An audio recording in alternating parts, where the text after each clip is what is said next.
Have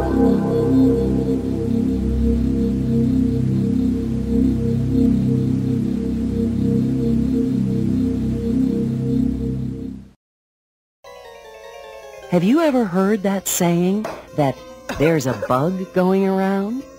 Well, it's not a real bug, of course, not an insect. It's one of the many kinds of germs that cause us to get sick. Scientists tell us that often these germs are either bacteria or viruses. Some germs are shaped like short little sticks.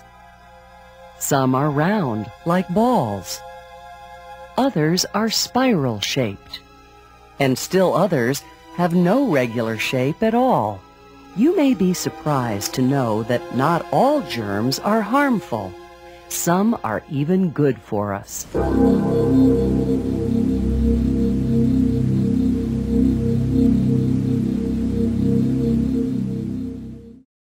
A lot of people do not understand why they have to be enrolled in bloodborne pathogen programs.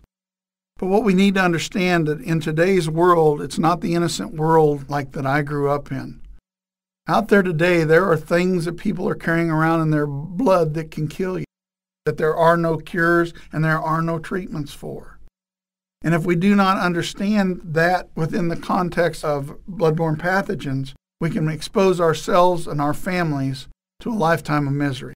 Under the federal standard, the written program is mandated by federal law. The employer has a responsibility to identify all classes of employees who would be at risk of coming in contact with these types of body fluids or blood products in the workplace.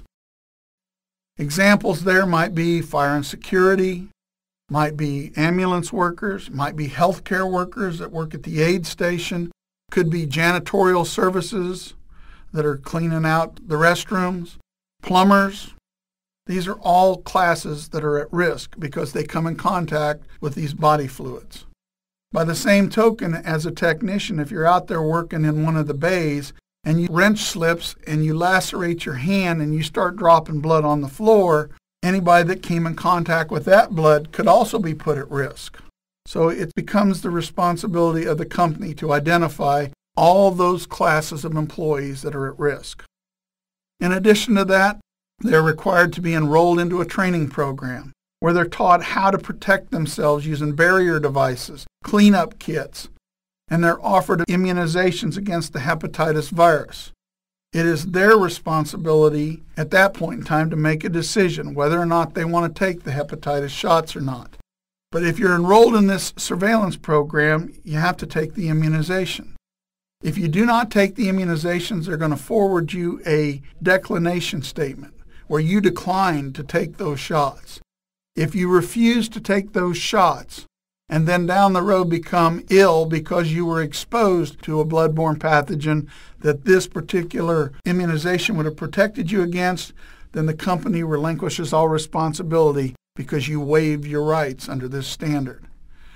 Other than that, once you've become accidentally exposed, they have a requirement under the law to put you into a surveillance program, to treat you for that if you're properly enrolled into the program, and to maintain your health care throughout the rest of your battle to overcome this deficiency.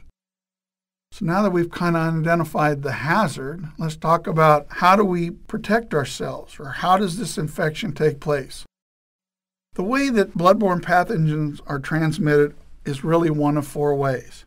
It can either be through direct contact with blood or a body fluid like we've talked about. It could be indirect contact, like coming in contact with a piece of clothing or linen that had been exposed to a blood product. It could be an airborne contaminant, kind of like colds or flu or viruses that we simply breathe, or when someone sneezes, we come in contact with.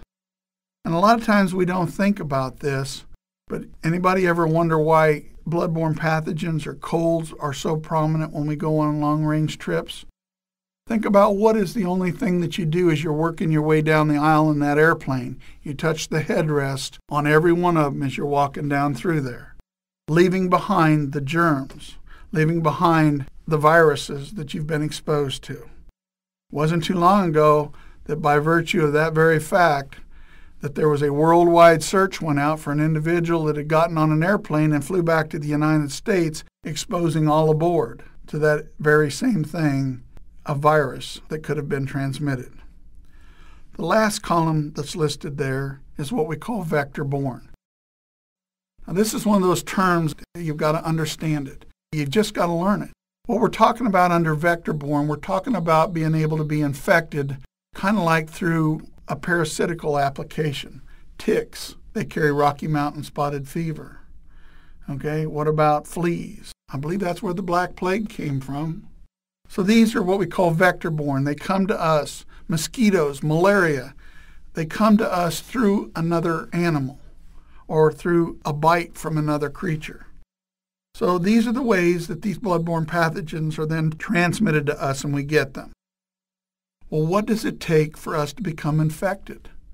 Just because you get bit doesn't necessarily mean that you're always going to become infected. In fact, that's the premise behind the immunization says. So let's take a look. First of all, in order for you to catch this infection, there have to be pathogens present that are there. Not just be there, but they got to be there in sufficient enough quantity that there is enough there to enter through a workable site into your body and attack your immune system. The other item there that's listed is susceptibility. That's where immunization comes in. It's through taking shots and vaccinations that we develop an immunity to this, which then exempts us from these types of infections. Last but not least, the entry site. How does it get into your body? It can be swallowed. You can have a cut on your hand and it enters through that cut, a lesion on your body. These are all means by which it gets in. And these are things that we need to think about if we make the conscious decision to help another person who's bleeding at a traffic accident or whatever. How am I going to protect myself from these routes of entry into my body?